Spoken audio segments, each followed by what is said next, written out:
Les vraies voix Sud Radio, ça fait du clic sur les réseaux sociaux. Et ça t'est avec Félix Mathieu, le retour parmi les mots-clés top tendance, Félix, ce soir. Sur Twitter, réforme des retraites et grève 19 janvier. Avec pour l'ambiance cette photo qui tourne d'un tram barbecue, ces merguez en train de cuire sur un barbecue à roulettes emboîté sur les rails de tram sur le parcours du défilé. Bah oui, c'est pratique. Dans le cortège, Fabien Roussel, le patron du Parti communiste, qui tweet à propos des déclarations d'Emmanuel Macron depuis l'Espagne. Le chef de l'État, vous le savez, a fini par évoquer cet après-midi la réforme des retraites tout à l'heure, en renvoyant finalement les opposants à la légitimité de son élection l'année dernière. Il y a dans une démocratie des règles et un bon fonctionnement. Il faut que les choses soient dites au moment où les choix démocratiques sont faits. Et à l'élection présidentielle qui s'est tenue, somme toute, il n'y a que quelques mois, et aux élections législatives qui ne se sont tenues, y compris qu'il y a quelques mois, les choses ont été dites clairement. Sauf que Fabien Roussel met en balance dans la même vidéo avec un montage cette déclaration et cet autre propos d'Emmanuel Macron le soir de sa réélection. Nombre de nos compatriotes ont voté ce jour pour moi, non pour soutenir les idées que je porte, mais pour faire barrage à celles de l'extrême droite. Et je veux ici les remercier et leur dire que j'ai conscience que ce vote m'oblige pour les années à venir.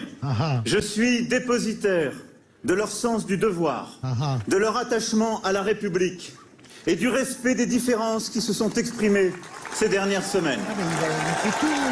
Tout bien, voilà. Le résumé de Fabien Roussel est le suivant. Macron, en avril 2022, nous dit « Je sais que tous les Français n'ont pas voté pour moi, pour mon programme, et leur vote m'oblige ».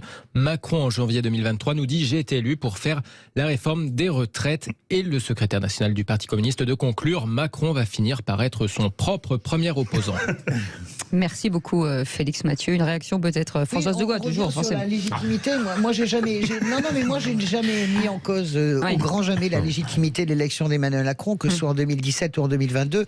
Voilà, l'élection est sacrée, mais la réalité est que nous n'avons pas voté Emmanuel Macron au second tour pour la réforme des retraites, pour la réforme de l'assurance chômage, en aucun cas. Nous savions ce qui nous attendait, mais entre le pire et le plus pire encore, si je puis m'exprimer ainsi, les Français ont fait un choix de responsabilité. Ils n'entendent rien, il ne retient rien. Je trouve à la longue un peu facile d'opposer en permanence des propos d'hier à ceux d'aujourd'hui pour Emmanuel Macron.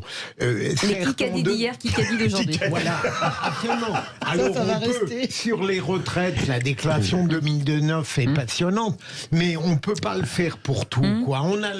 Même un président, à la rigueur, aurait le droit d'évoluer au regard du réel qu'il affronte. François de Rugy, oui. Non, moi je voulais demander à Félix Mathieu si sur Twitter il y avait eu un échange entre Fabien Roussel et Sandrine Rousseau sur le tram barbecue. C'est vrai qu'ils auraient pu évoquer le virilisme de ce tram barbecue, mais je ne crois pas. Les saucisses, le vin rouge, le fromage. Il fait quand même, de Rugy, là, il est en train de se vrévoiser, alors d'une façon mais il est très bien, incroyable. Moi, j'avoue C'est que quand même plus sympa que l'Assemblée nationale. J'avoue qu'il envoie le steak là pour le débat sur les merguez.